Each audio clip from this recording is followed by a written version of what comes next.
प्रथम प्रश्न व्यवहृत ध्वनिर प्रतिनिधित्व करुथिबा दृश्यमान संकेत बा प्रतीक हेउछि।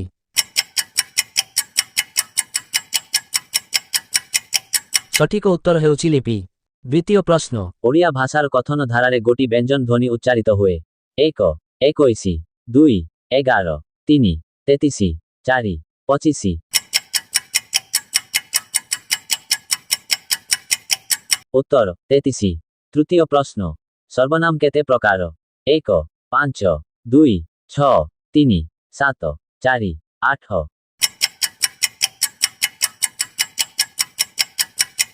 उत्तर 7। चतुर्थ प्रश्न झट र विपरीत शब्द। 1 विलंब 2 देरी 3 मठ 4 धीर।